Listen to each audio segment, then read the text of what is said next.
Hi, and welcome to Power of 10, a podcast about design operating at many levels, zooming out from thoughtful detail through to organisational transformation and onto changes in society and the world. My name is Andy Polaine.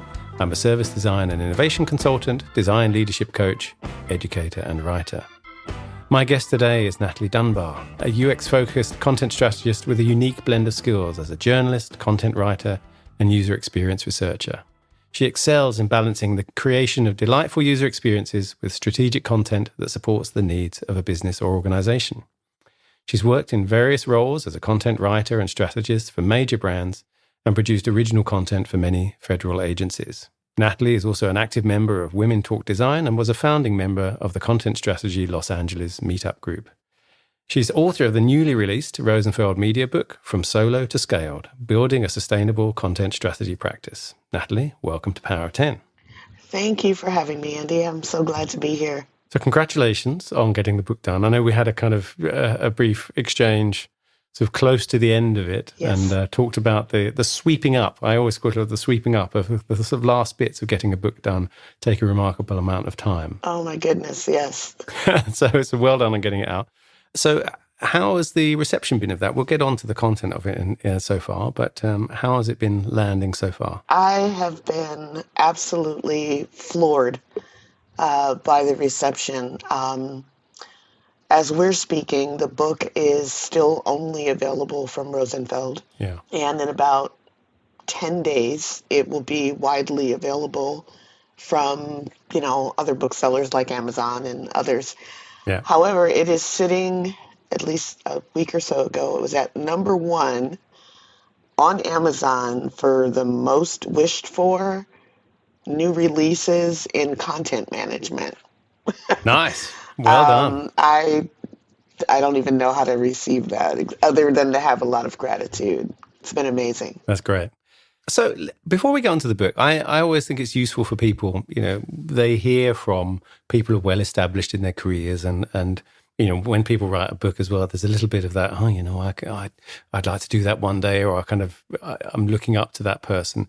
I think it's always useful, particularly for more junior people, to hear what your journey was to here, because it's usually not a straight line. Definitely not. I think I knew when I was very young that I wanted to be a writer of some kind.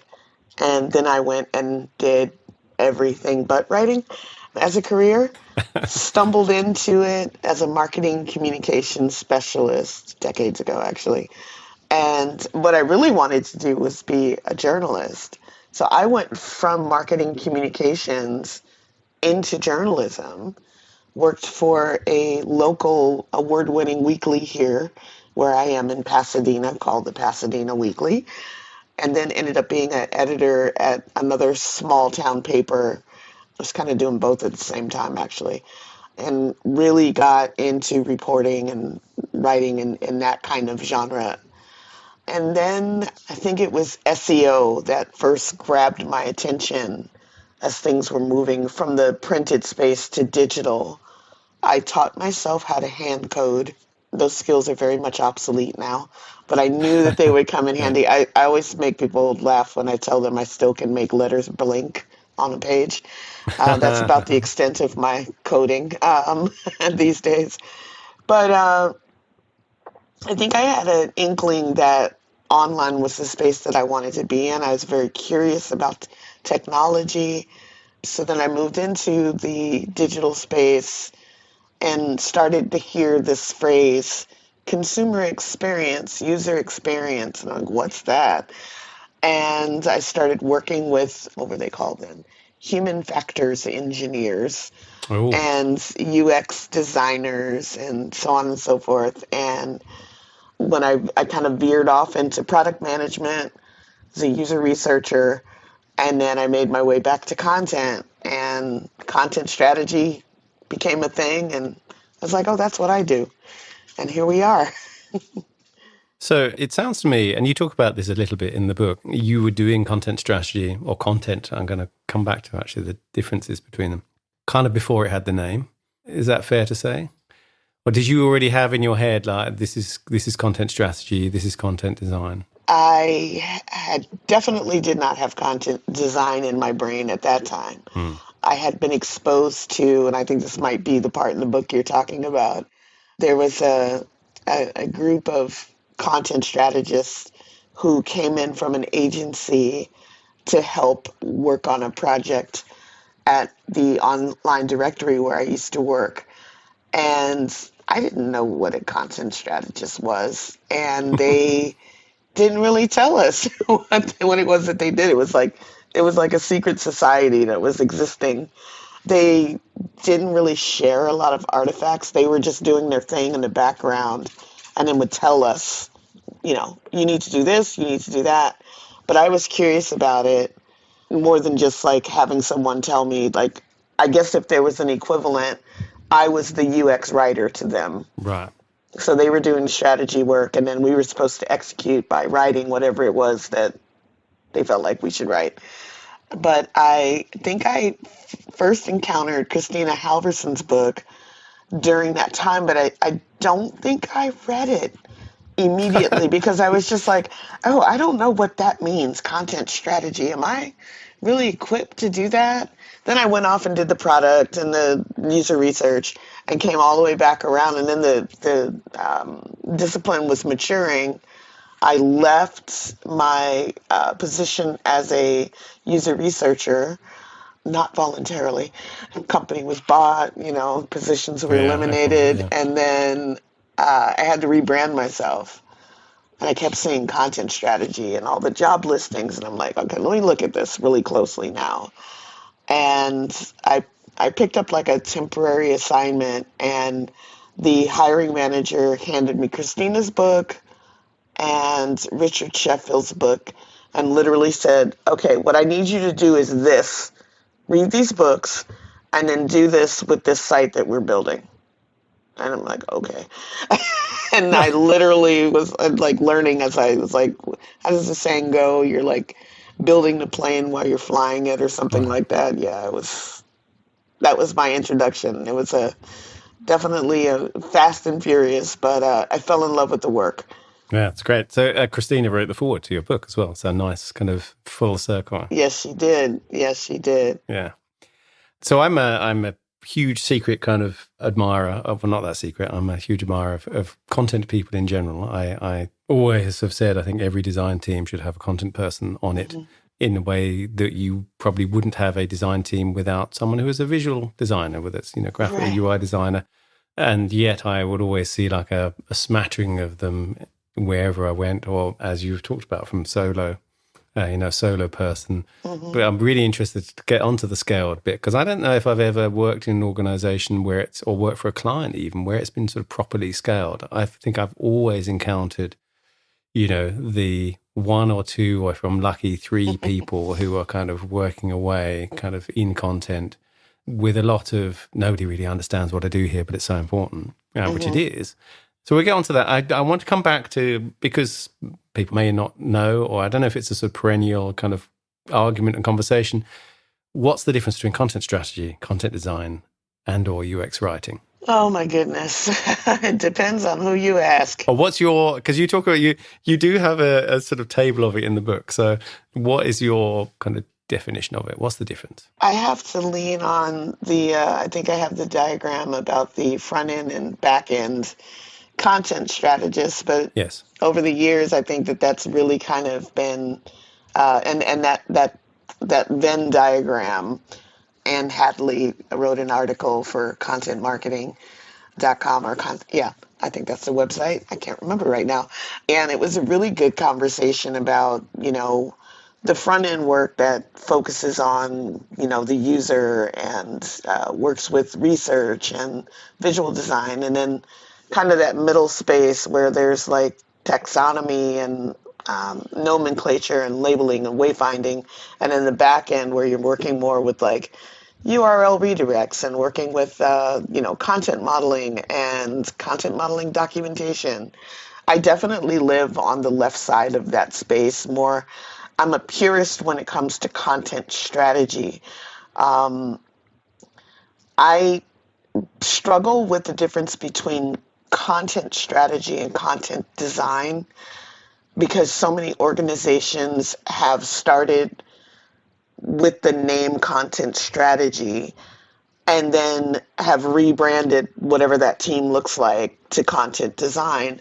I think it's partially because there's this niche of product content strategy where you're Right. working in lockstep with designers. And as our co-author friends have written, writing is designing. So Yeah. we're designing the interface with words instead of, visual elements, although we do get involved with that. So I still think that there's, I think the relationship between content strategy and content design, and I may get in trouble with some folks for saying this, but I think that's still a little bit closer. If I Mm. were to isolate UX writing, I really feel like that's the interface writing, the UI UX writing that makes an experience usable, also Yeah. makes it come alive. It's, to me, within the product or feature experience that you're building, whereas content strategy and content design, and really more content strategy, looks across the ecosystem. Yeah. And in many cases, content strategists do not write at all. They don't create any copy. There's a Yeah. UX writing team that they may hand off to, and then they Yeah. execute on the strategy. UI writing would kind of make almost more sense of the way you've just described it, as Yeah, it really is the kind of tangible thing that someone interacts with or sees or reads exactly. versus the kind of, okay, the structural stuff. And it's very important work, because Yeah. that's not to say that it's not also strategic, but I think it's strategic it's in the weeds strategic, whereas content strategy is kind of more, the 30,000 foot view across all the things. I Mm. could say, maybe, yeah. So as the theme of this show, and basically the thing I always just bang on about, is this idea of kind of zooming in and out, different sort of levels of zoom. Hmm. One of the things, as you're just talking about this in the book, I was very pleased to see you talked about service design and service blueprints, and that whole kind of front end and back end thing that we were just talking about Hmm. obviously maps to that. And part of the job is to map out all of those different front end and back end aspects that are going on. In what you were saying, I often talk about how those two zoom levels interact with each other. So you might have a strategic shift, or you might have a strategy, and then the question is, how does that get expressed across all the touch points? And so how does that get expressed in the words that people are reading, and vice versa? Right? How are those words in touch points that may not have been thought of in terms of connecting to the strategy? How are they either deliberately or accidentally, saying something about the bigger picture? So, I've got a really banal example, actually, which is I have a robot vacuum cleaner, and it sends me notifications. But the notifications are written in this style like a project manager who is kind of irritated with me. So, water tank needs emptying ASAP. And I'm like, okay, yeah, I better go. And I feel like I've become a slave to this robot. Right? And then I keep saying, God, they really need a decent content writer here, because it Hmm. feels like someone has not really thought about what it's like to be dinged with these notifications. But, it's a classic example of, the personality of a product Absolutely. or service then being expressed through those tiny things. I actually hate kind of Apple's fitness stuff of like, great job and all that kind of, I hate that kind of Hmm. motivational speech that, the watch tells me when I happen to have walked a long way or something. You've done Exactly. it. You've stood up, 10 times today. I'm like, oh, okay. So, that sort of backwards and forwards, Yes, I've always felt that there's quite a lot of relationship between the sort of thinking in service design and also content strategy and content design. absolutely. Absolutely. And I think mapping touch points is, I'm still a novice. Thanks to your book and a few others, I've been able to at least speak to it, I hope, in a way that was accurate. I think I've had actually an opportunity in my last couple of roles to talk about and then introduce doing a blueprint, service blueprint, Yeah.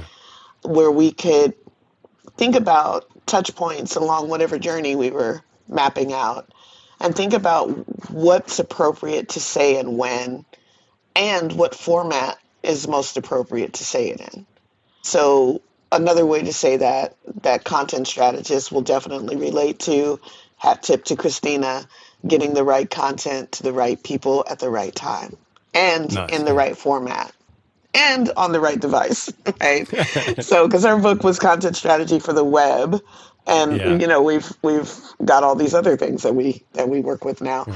But I think about this example that you brought up about your robot that vacuums, and I would be irritated beyond belief if I was the whole reason why you would get something like, well, the whole reason why I would get something like that is I have two dogs and I just don't want to deal with. That's why I got one. Exactly, right? So it's a chore, Mm. and understandably, chores are not fun. So there's an opportunity right there. Instead of preaching about what needs to be refilled or whatever, give the thing some personality. It's Yeah. funny because family friend has a tortoise named Roomba, and immediately I'm just like, the exact opposite of what that little thing goes around and does. But right there is like an opportunity. It's to be playful and to make something that really should be a delightful experience. You've got a robot vacuuming your floor.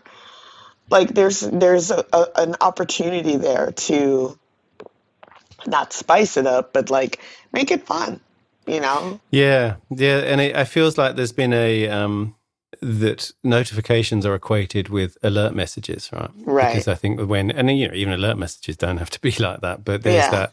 I'm going to be a bit mean to engineers, but I think from a sort of engineering perspective, in the program, it's basically the kind of same thing, which is kind of tell the user a thing. But a notification feels different because it kind of feels like a personal message in a way that Right. an alert box doesn't. Right? And that's the sort of contextual paradigm. And a friend of mine, Simon Waterfall, once said this thing I thought was really good. He said, I could send you a text message about something, inviting you to a party. And, that you would take it and read it and, whatever. He said, if I wrote the same message on in hand calligraphy and a uniformed messenger came in with that on a silver platter, the content stays the same, but the context of which really changes, obviously, the way you react and respond to that message. And I kind of feel like one of the things that content strategists spend a lot of time doing, what you're just talking about across those different devices, is really thinking about the context someone Yes. is in at that point, Yes. rather than it's just a kind of all text is equal. Yeah, that is definitely spot on. There are definitely situations where you want to think about whether your messaging should be more straightforward. Say if you're a retailer and you've gotten an order wrong or something like that, and the person, you know, tries to set up, return or something like that, that's not necessarily the time to be celebratory or, Selling them something, yeah, upselling. yeah, exactly. Hey, messed this up. Let's, why don't you buy this other thing? It's like, no, let's take care of the situation at hand and leave that person feeling like, even if they got a push notification or an email, that they were heard without stumbling over, too many apologies and that kind of things. There's just such a delicate balance. I think that's where UX writing really shines, because you're thinking about like the moment that message is received and really considering the mental state and the mental model that person might be in. Not saying that content strategy doesn't do that, because again, we're looking across and we're looking at content strategy is looking at where might we, reach out to a person, who's going in this path and this thing happens. So what is this use case? And what is the most effective way and the most appropriate way to reach out to this person? What touch points should we use? And then the UX writer can come in and say, this should be celebratory. This should be an acknowledgement. This should be confirmational, not confrontational, Yeah. and so on and so forth. Both disciplines, all of our content disciplines consider voice and tone. Yeah. I think more so at the UI, UX writing level, and even the content design piece of all of those disciplines. And then for content strategy, the way I like to explain it is when I'm faced with digital experience where there might be more than one persona that I need to talk to, let's say, how does my tone need to shift for each audience member? Yeah. I may not write the words exactly, but I'll decide or recommend this tone with this touch point for that use case and that tone for that touch point, and then leave it to the UI UX writer to express that in words. I have seen those huge spreadsheets. Yeah. And sometimes I have to do both. It's like, Yeah. hey, me, I recommend this. And then I go and I write it. Yeah. So, content, given that it's really at the pointy end of user or customer experience, right? It is a very direct thing that people experience. I think, I have a bit of a theory, a bit like talking about my vacuum cleaner, that, as humans, we're kind of deeply narcissistic race, and that we kind of anthropomorphize everything, Yes. including companies. And so content, because it's words, and because we're used to speaking words with other human beings, content feels, I think that's why we kind of feel it's a very sort of personal thing, and why, this company's talking to me in this way that seems really inappropriate and all that stuff. In German, I live in Germany, and there's a formal and informal version of German, and some companies switch to the informal because they want to be more sort of youthful and trendy, and sometimes it seems appropriate and sometimes not. But given all of that, it feels like content sometimes just happens in organizations. Has that been your experience? I mean, is that basically the fact that that's going on? Is that what means you have a job? Yes.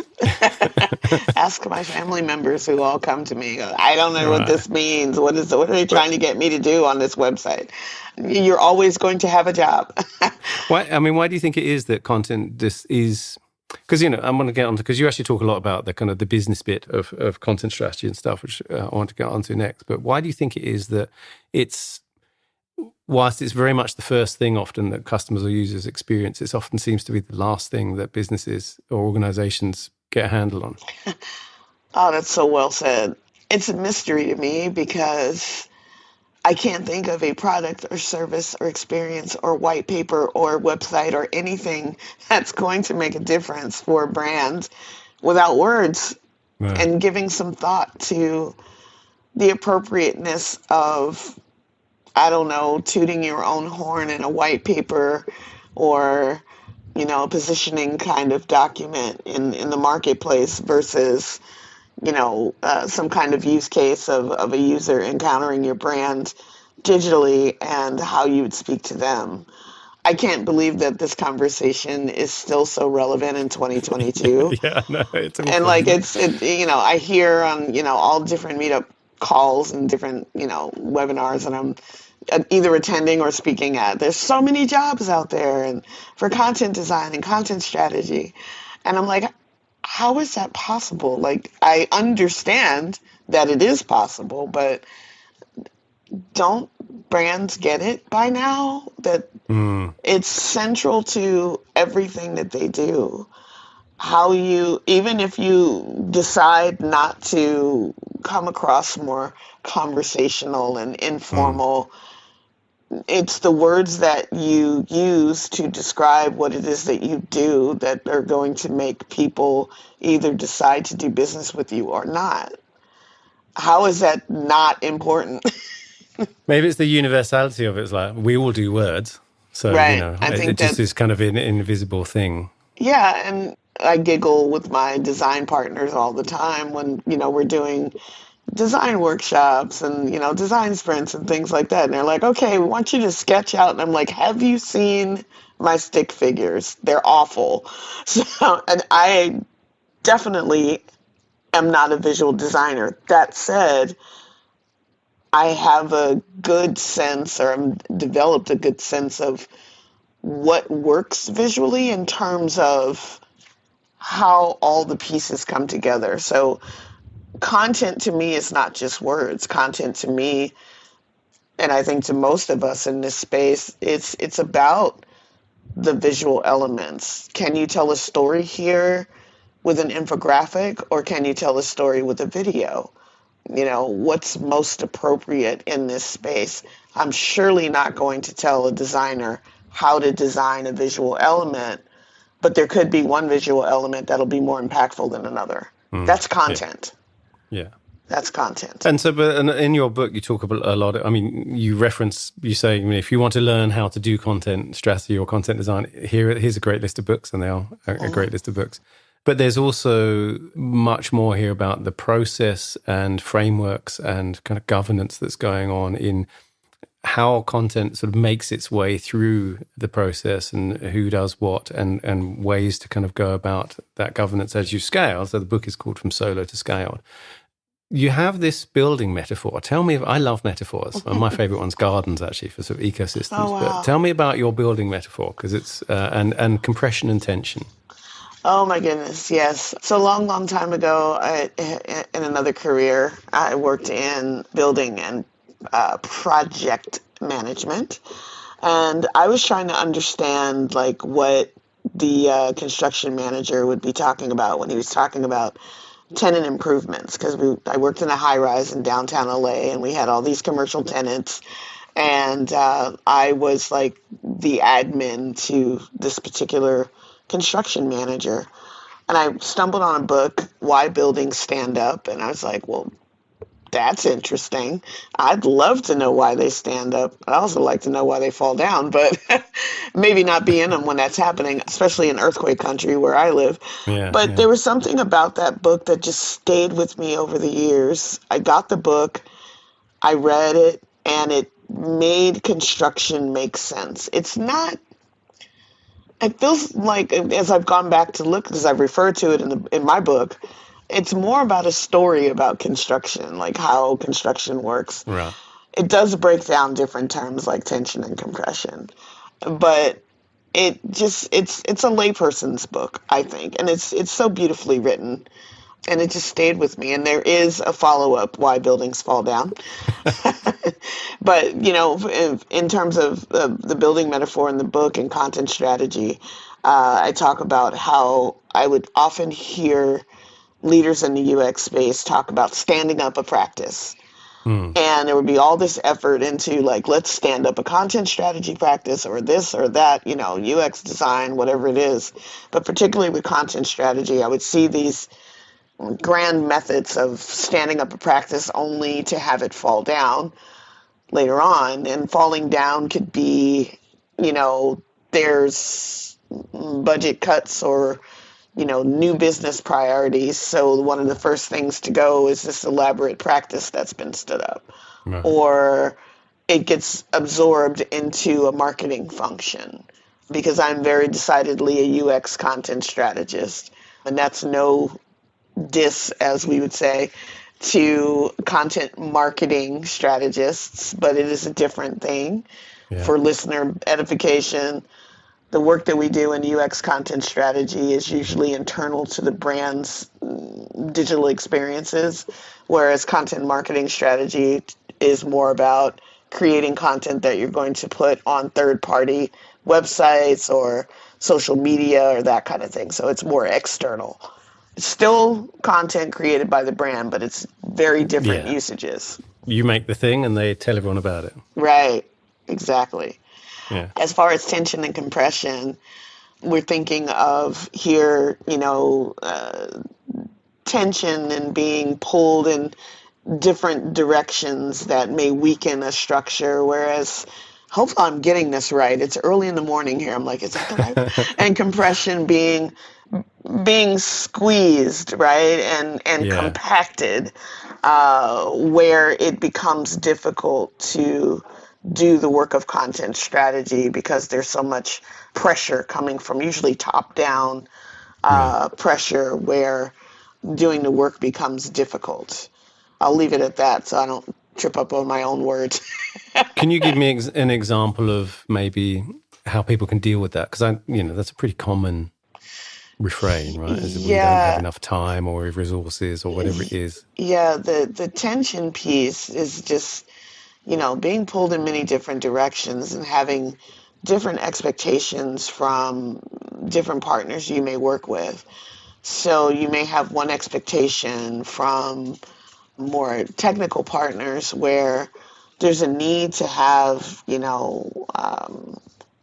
content strategy and, the end product of that, the actual copy done in a certain way that's, I would say fast without a lot of attention to detail so that, the content, so whatever it is that's being built can the level of effort can be estimated. Sometimes that's where you'll find your lorem ipsum and that kind of thing. And then later on, you've got this great experience, you got this beautiful design, and poof, the content just breaks everything. Because maybe they didn't consider that it's not just, this block of text, a headline, and some buttons, but it also requires a paragraph of disclaimer text.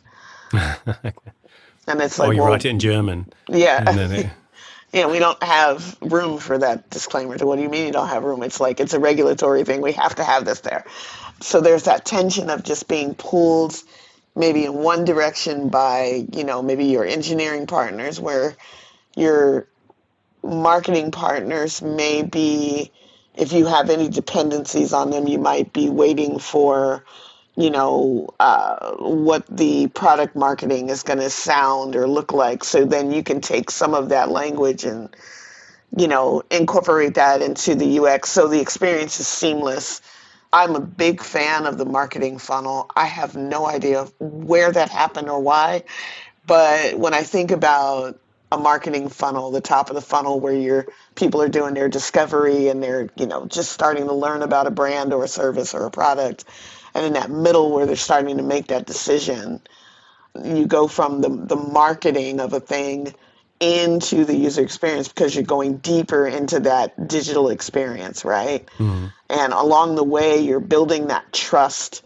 And there's kind of hopefully a seamless handoff where marketing has done the work of bringing the people in, and then we've got to, make sure the experience that they're having, that they convert to whatever it is that you're trying to convert them to, whether it's a customer or a member or whatever. Sometimes that's really kind of, it's not a technical term, but janky. It's just like, it's not. Yeah, I love the term. So I wrote a whole thing about jank, actually. I love yes, that it's just not smooth. Yeah. And that's kind of, again, where that tension happens. Compression, on the other hand, is a good example of that is the constant education of a leadership that just doesn't understand. It's like, well, we've given you, the green light to go ahead and build this content strategy thing that you're building. When is the content strategy going to be done? Yeah. And the answer is never. Yeah. And then you start to feel that pressure, that compression, like you hired this team. It's like, well, we didn't hire them to, and this is particularly in-house, we didn't hire them to be one and done and then go away. This is a cyclical thing. So we talk about the content life cycle. Somebody's got to be paying attention to why this experience on the site and this copy on the site is from 1998. Why is it still here? Is it still relevant? Really?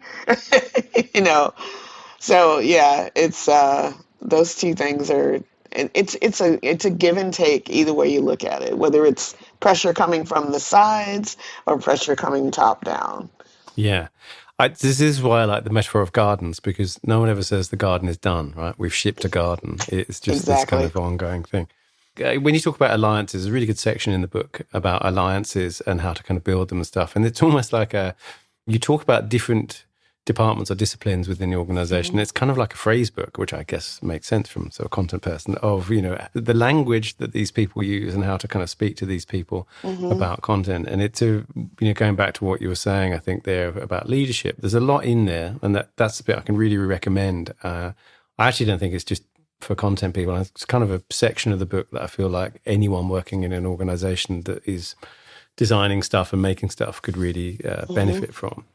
But you also talk, the book is Solo to Scaled. You talk about these sort of moments of growth. Oh. And I'm wondering, when there's a thing that happens when, say, people start an agency or something, and, getting to 5 people is pretty easy, sort of 10 people fairly similar. And there's like an inflection point as you go from 10 to 20.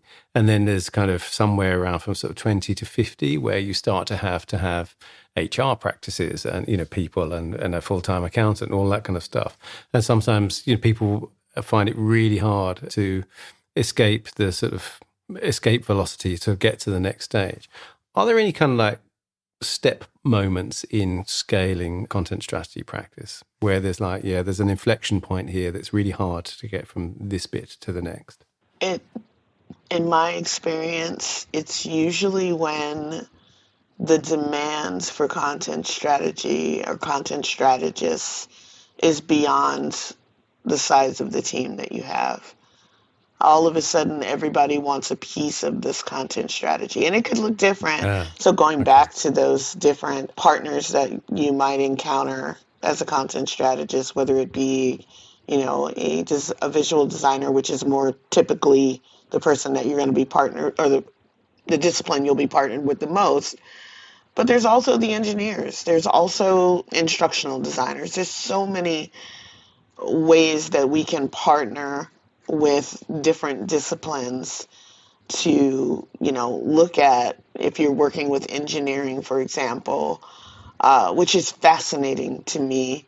I'm in no way an engineer. I told you about my coding skills at the beginning, but I still feel like I can sit in a room or Zoom room with engineers, and I have done this in a recent job that I had, and be not only the only content person in the room, the only creative or UX person in the room, and still be able to hold a conversation.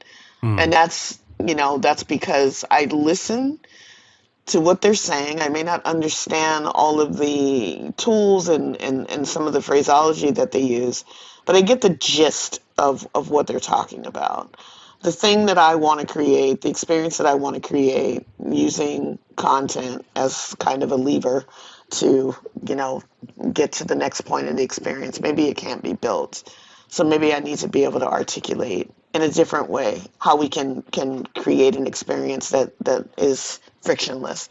When that starts happening exponentially, and there's, people and disciplines from across the organization that, want this service, and, you've got all the office hours and you've got all these different ways that people can kind of get a little piece of it, that's when it's like, oh, we've reached that inflection point. We need more bodies.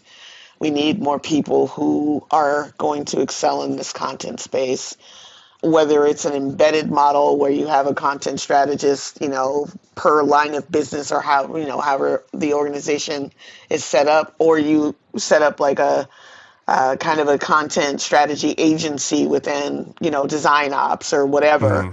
Yeah. And, there's an intake and whoever's available works on the thing.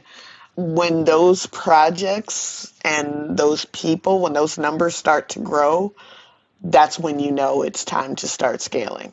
Right. And that's the only way that you're going to be able to survive. Or the hard work that you did to start the practice in the first place kind of starts to disintegrate, because now you've talked about how great content strategy is and you've built this great reputation, but now you can't give the people what they want because there's not enough for you to go around. So you're a victim of your own success is exactly where you end up. Okay. Yeah. You mentioned you have Candy Williams, who's the author and head of content design at, or an author and head of content design at Bumble. And there's a bit where he says for her, alignment comes down to showing a keen and genuine interest in other people's roles and what they do. And I underlined it because it's just like, we think of alignment sometimes as they just don't get it. I need to kind of make them understand rather than, yes. coming from the other direction of, and I would bet it's partly because you're a content person. You're like, how can I rephrase this so that this person, it's my fault that it's not landing with them. How can I rephrase this that it's so that they kind of get it? So listen, we are coming up to time. It felt like that was quite a nice place to end. The show is called Power of 10 after the Eames film, Powers of 10, about the relative size of things in the universe. And I'm always fascinated, we talked a bit about this before, around the kind of relationship between things at that very micro scale and their effect on the macro and vice versa. So the final question is always, what one small thing you think is, overlooked or underrated that could be designed or redesigned to make to have an outsized impact on the world? Oh, definitely. It's kind of related to what we were just talking about. It's listening, active listening. I am guilty of being in conversation, especially with loved ones, because you think you just anticipate what it is they're going to say or how they're going to react or something, and you're listening to respond rather than listening to understand. Active listening is the thing, just the act of listening, but active listening, like really hearing. So important, because we have so much information coming at us from so many different channels, and it's hard to sometimes discern what is the useful bit from all the other noise. And I think listening actively is a skill that I wrote an article about this, so I'm very passionate about this. The gentleman who coined that phrase wrote a booklet to management. I forget what the company was, but it was like early 1950s US, corporate America. And when I found a reprint of their booklet, everything was still written in the pronouns of him. Right. When a manager is doing this, he, blah, blah, blah. But when I stripped that all away and just focused on what they were talking about, just the act of not trying to solve something before you fully understand what the problem is, that's where active listening comes in. So whether it's alignment with a teammate or cross-functional partner, whether it's hearing from your users or customers, whether it's your loved ones at home, just so important to focus on really listening to understand rather than listening to be heard. I think that would make the world a much better place. Where can people find you online? I am on Twitter and Instagram. My handle is The Literati. Very nice. I am on LinkedIn. I welcome anyone with questions about content strategy who's curious about what this work is to please reach out. I have people who not a formal mentoring, but just, we have a lot of these UX boot camps and different things they're quite ubiquitous and quite popular. And many of those people will come out wondering, like, if they're focused on content, like, well, what is this content strategy? And I love talking with them about, how many different ways that you can get involved with this work. So, yeah, hit me up on LinkedIn, Twitter, Instagram. I'm there. Okay, good. Well, I'll put all the links in the show notes. Natalie, thank you so much for being my guest on Power of 10. Thank you for having me, Andy. I loved talking with you, and I hope we get a chance to talk again soon. Take care. Thank you. As I'm sure you're aware, you've been listening to Power of 10. My name is Andy Polaine. You can find me at Polaine on Twitter or Polaine.com, where you can find more episodes and sign up for my newsletter, Doctor's Note. If you like the show, please take a moment to give it a rating on iTunes. It really helps others find us. And as always, get in touch if you have any comments, feedback or suggestions for guests. All the links are in the show notes. Thanks for listening and see you next time.